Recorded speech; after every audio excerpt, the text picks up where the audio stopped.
Feel really good vibes here today, good energy. I met beautiful Amanda, and I feel like me and her were supposed to meet. You know when you meet people and your spirits connect? That's a good feeling, right?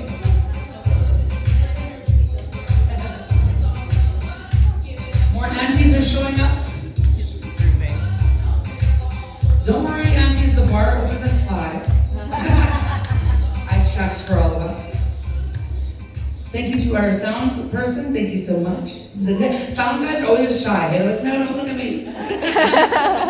But our musician, I didn't catch your musician's name with the blonde braid. Trino. Sorry? Trino. Trino. Give a round of applause for that amazing musician. I admire his hair. After kids, you know, your hair thins a bit. Oh, telling you. But okay, we're going to introduce you to our next panelist, who I had a chance just to briefly speak with, and I'm really excited to hear what she has to say about her business. So Rae is the founder of Origami Customs, a trans and gender diverse clothing brand and community program in Montreal.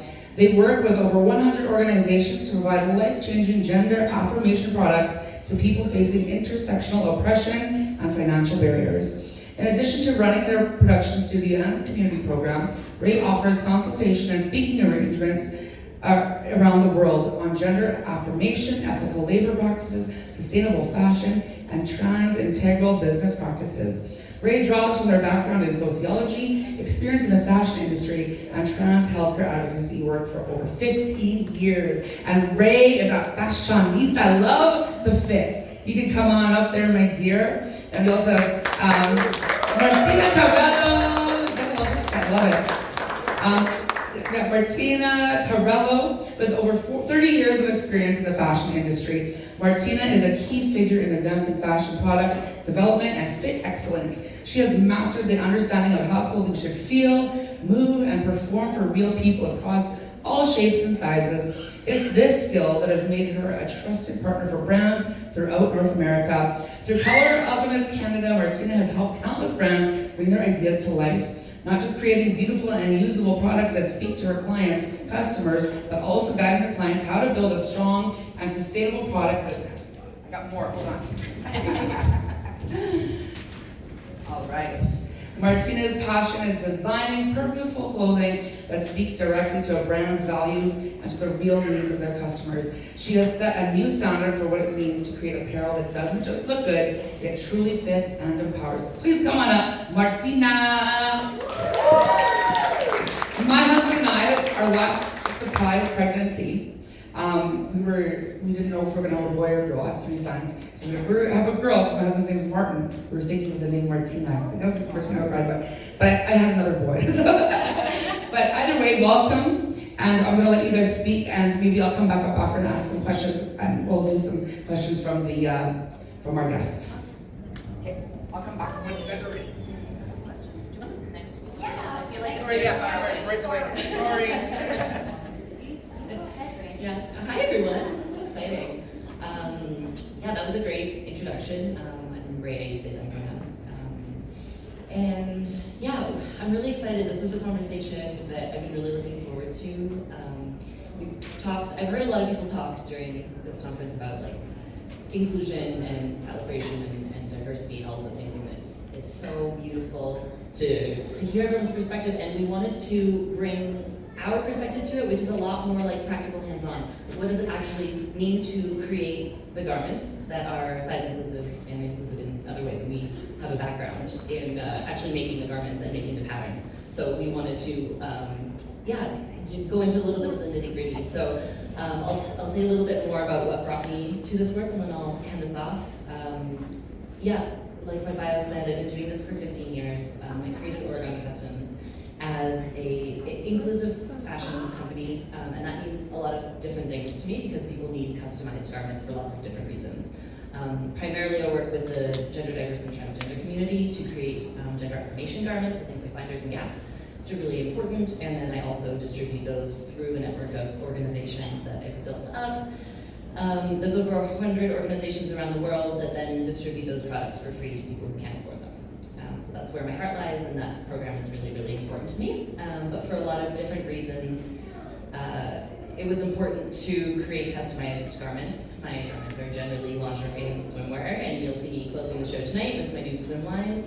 And one of those reasons was people who, for a lot of reasons, couldn't buy off the rack. And we often see this with swimwear specifically. How many people have tried to buy swimwear and said, oh, I'm a different size top and bottom, or swimwear never fits me, or they don't make my size, or Max is out of an XL, or for XYZ reason, there's so many reasons why people are like, this is impossible to find.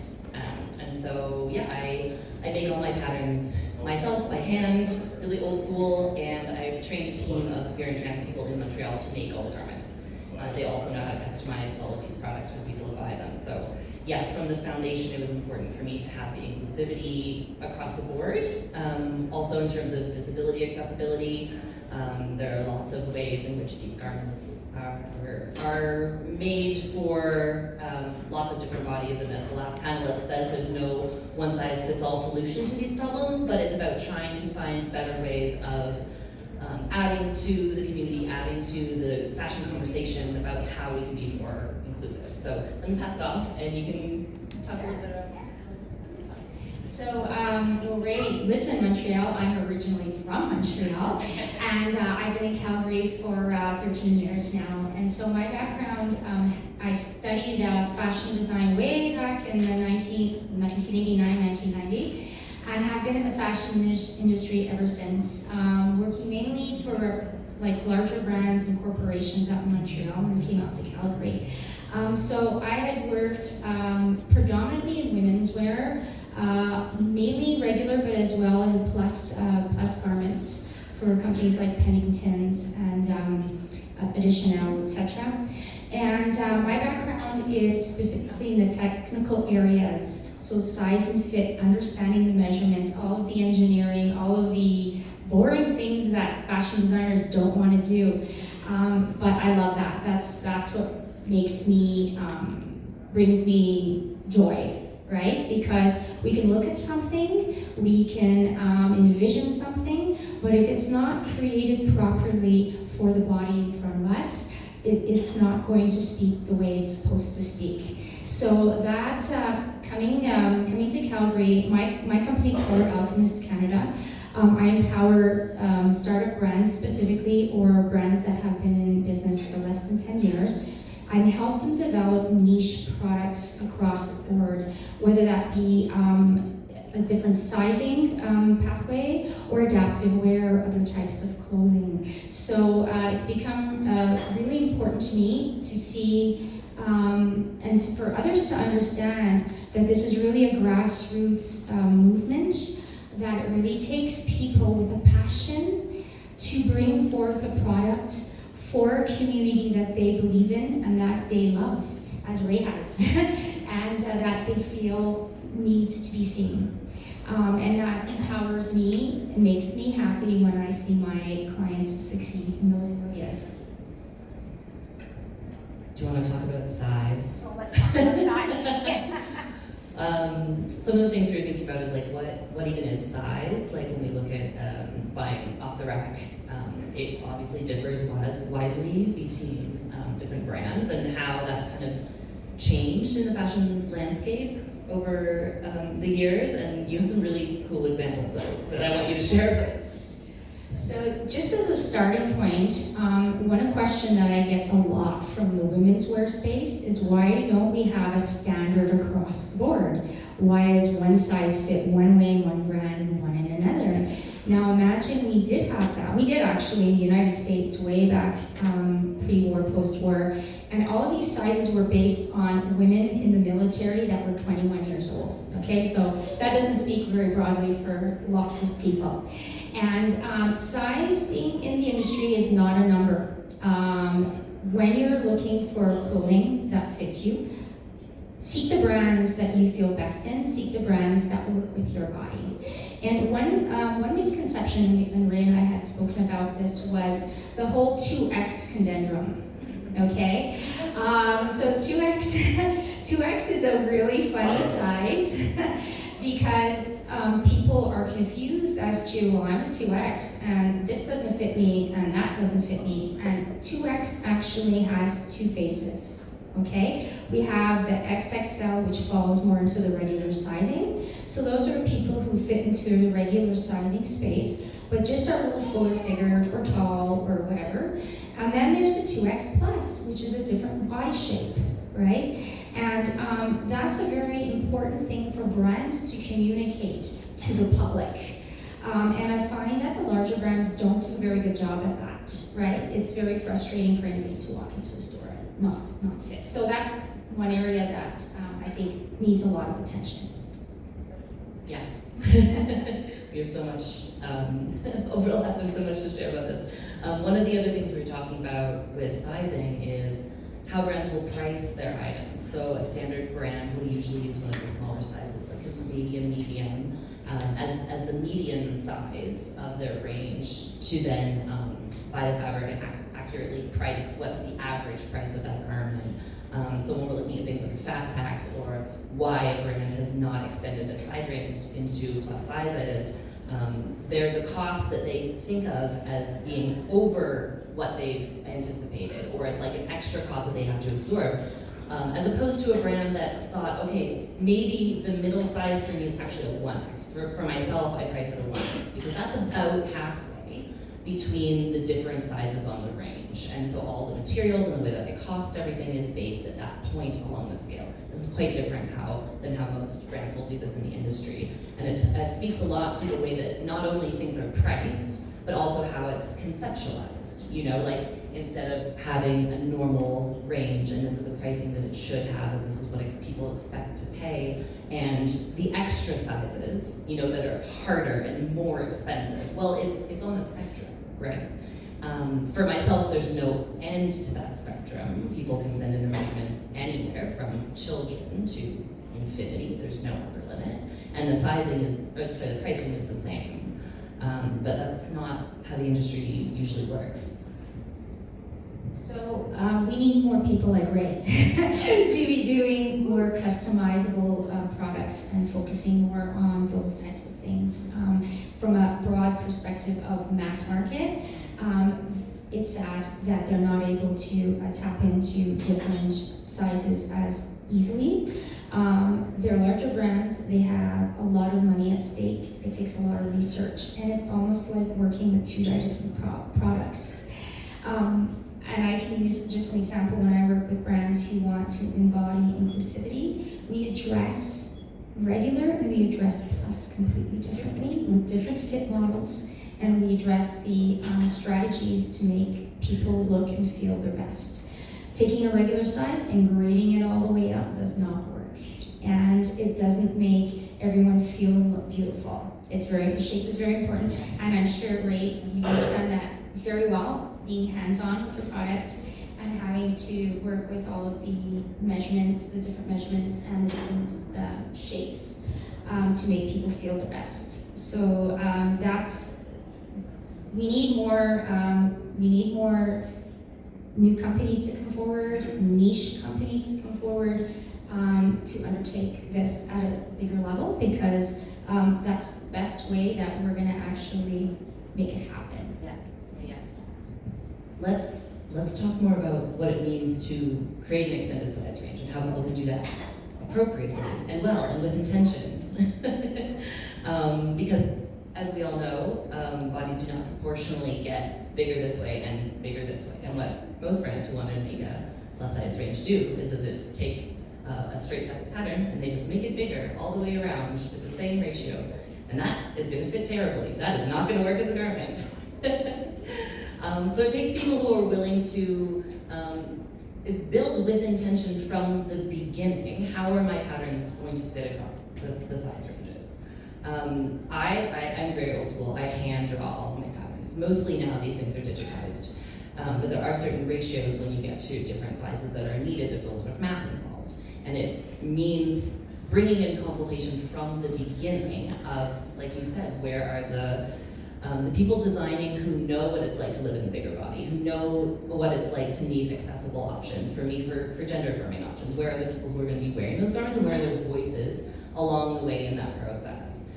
Those need to be there from the beginning. We can't just think of it as an afterthought. We'll just tack on these extra sizes because, oh, these people need clothes too. So yeah, and like you said, fit models as well, bringing in fit models from the beginning across the size ranges. I usually take 3 different points or maybe 4 points across the range, usually up to like, I fit it at a 4X if I can all the way. But yeah, I feel like it's usually just, it's like throwing a bone at the end, like, oh, and we also developed this plus size range. So maybe you can talk a little bit more about your experience in, what is it like to have the intention and then build that range in a sustainable way from the beginning? So when we're working with new potential brands that want to bring any product to the forefront, there's a few things that are really important to know. They really need to understand who their target market is. Who are they designing for? Why are they designing for them? And at the bottom line, what are the needs of this market, right? What does this market want, right? Because that's key. The second thing is understanding pricing strategies, understanding the direction of the fabrications. I think a lot of people want to go into sustainability. That really can greatly affect the costs when designing larger brands, because if we're looking at fabrics like linens and cottons, etc., often the fabrics are less wide. So we need to build products strategically so that it does remain to be cost effective for the final consumer. And that has to be thought before the product is created, right? And then we build from that, because that is a very important factor, is affordability. Yeah. Perfect lead in. I wanted to talk more about like the value that's embedded in these garments. And one other good note that you were talking with me about earlier is how hard it is for small brands, especially with fabric, rolls of fabric, is that we're getting a much higher cost per meter than big brands are. So it becomes a lot more challenging to bring in, especially like these more sustainable fabrics. So one of the things that we talked about before this was what goes into the value of well-designed extended ranges. So, I mean, first of all, the labor, and this is a big part of it, right? Like, who's making your clothes? Like, do you know the people who are actually hands-on in doing this?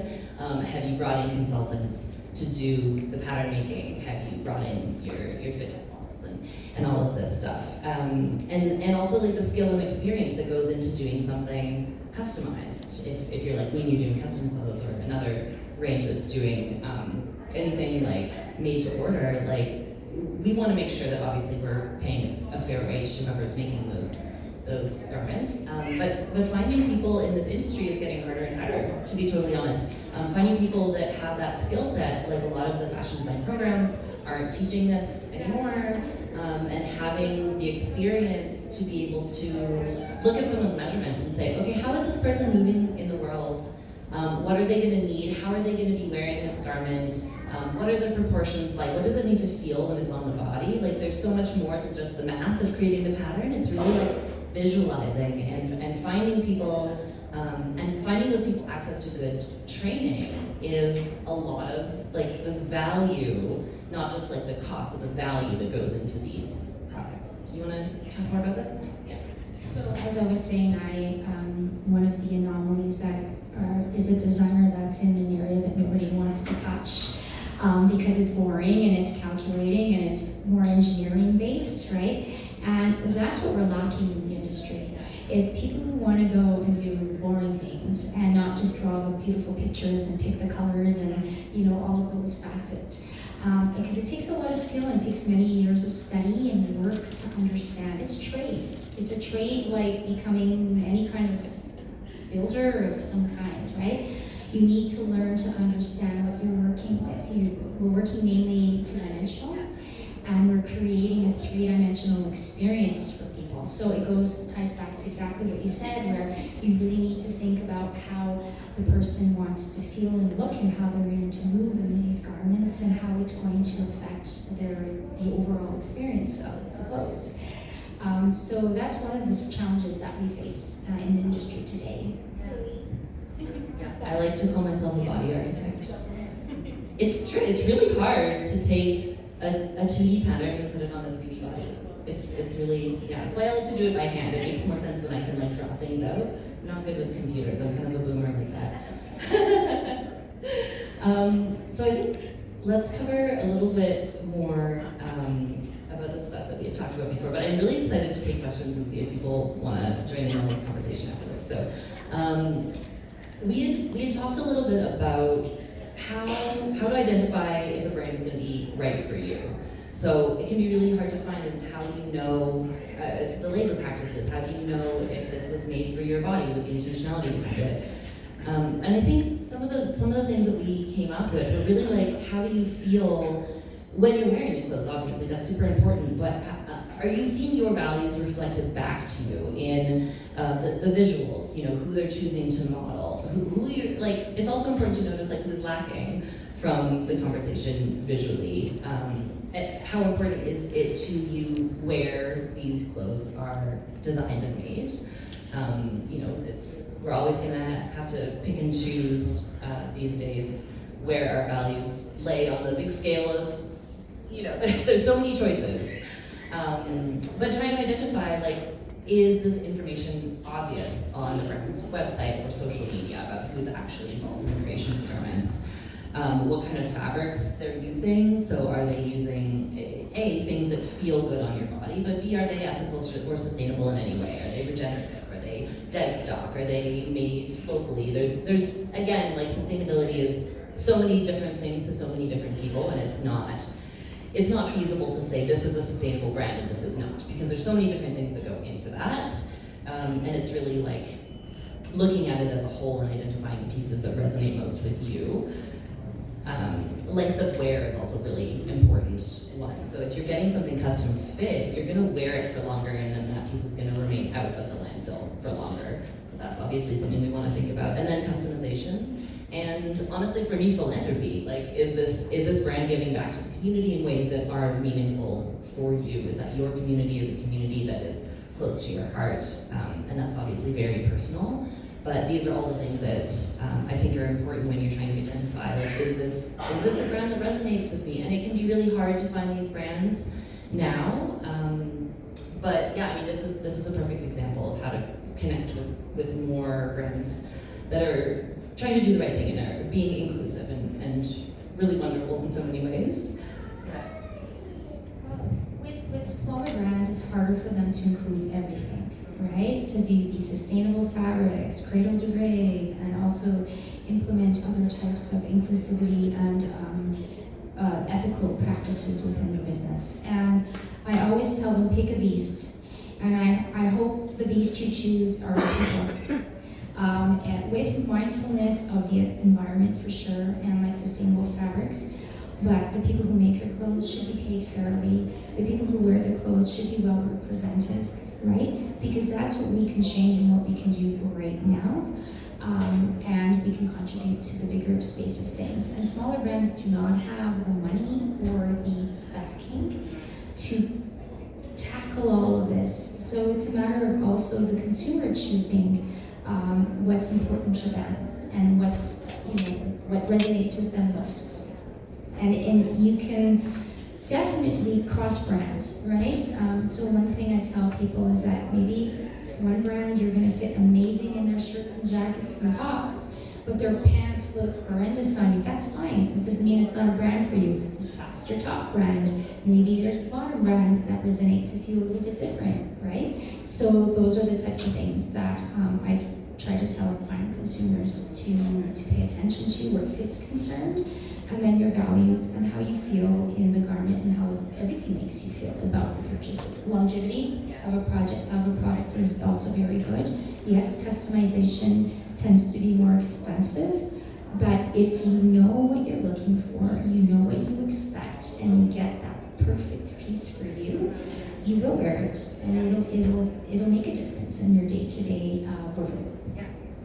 Yeah, definitely, and you'll wear it a lot, and it will hopefully last you a really long time. So leaving you guys with like a couple of things that we would like to impart to you, our takeaways, if we had to boil it down, and this was kind of hard. Know your body, know what you want something to feel like when it's on your body, know your values, know what feels right for you, and finding brands that align with the goals and vision that you have for yourself and how you want to be represented out in the world. So I would love to take questions from people. I'm really excited to know if anyone would like for us to dive deeper into any of the nitty gritties. I'm not sure how much time we have left, just 5 minutes. Okay, we can take a few though. There's so many other things we can talk about. or if you have any other things that you'd like to. Yeah. Okay, cool. But yeah, go ahead. So if, we were talking backstage about fashion designers and stuff, sometimes I just find like it's really hard to find stuff that fits, like my bum. Or yeah, you're right, shirt places, it's you gotta shop around, right? Like, do you guys ever work with other designers or other people that want to design their own clothes? Like, say I have a vision for something. What can I do to help make that happen? Because I'm not a fashion designer, but I like fashion, right? So, do you work with like clients to help design their outfit? Sure, yeah. So that's exactly what I do. And most of the people who come to me who want to develop a line, almost no one has a fashion background. I actually have a lot of doctors that are like done with the medical field and they're like, I want to just do what, bring something of purpose. And that's really important, is if you have a vision to bring something with purpose, that's what I do on a daily basis, is to help people's visions come to life. Well, I need to talk to them. Yes, we will connect later. My brand is quite different than it used to be. When I first started out, nearly 16 years ago now, it was just me for a long time, but I was able to get more information from my clientele. Someone would send me a photo and they would say, can you make me this? And I'd be like, sure, yeah, I know how to make that. But it wasn't very replicable, so it wasn't a very sustainable vision for the company. Now, I do get a lot of information from my clientele in order to be able to customize a garment, but they have to choose a garment that I've already designed, because it becomes too hard when you have other people making designs. I have 6 makers and then 2 other staff, and all of those people need to be taught in the exact same way, because if we make one thing a certain way, it needs to be able to be replicated by someone else. And that's where it gets really challenging. If it's just me, sure, make a one of, but if someone's like, make that exact same garment 10 years later, it's not gonna look the same. So yeah, I think it's a balance. And yeah, personally, I do try to take as much information from clientele as I can. For example, with this accessibility, if someone comes to me and they're like, I want to buy your garment, but I have issues with shoulder mobility, or I have a stoma, or for whatever reason I have trouble getting things on and off, then that's up to me to say, like, what are the modifications I can make and still know that I can send out a garment that's going to like look and feel and fit the way that it was designed. So yeah, it's a balance. Thank you.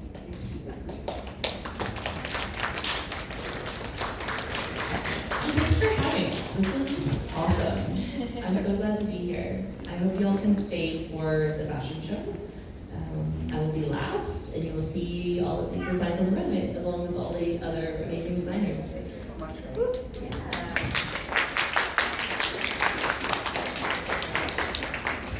All right. Thank you, Rae and Martina. Thank you so much for your knowledge and your vision. I've always wanted to be a fashion designer, like I told you, but I can't draw. So maybe we can make something happen. Yeah. Just the stick guys, But of course, Adania is such a thoughtful person. Don't you think that Adania is just amazing? And we have certificates for your participation today that you can frame and put up at your office. Thank you so much. And just one more time for Adania and all her team that's making this happen. You're just such a thoughtful, little things. When people are thoughtful, they do these little cute things. Well, Adania is one of those people, and I just love that about her. So, up next, are we going to go right into our next? Yeah. Okay, we're going to keep rolling. Thank you, Rae. Thank you, Martina.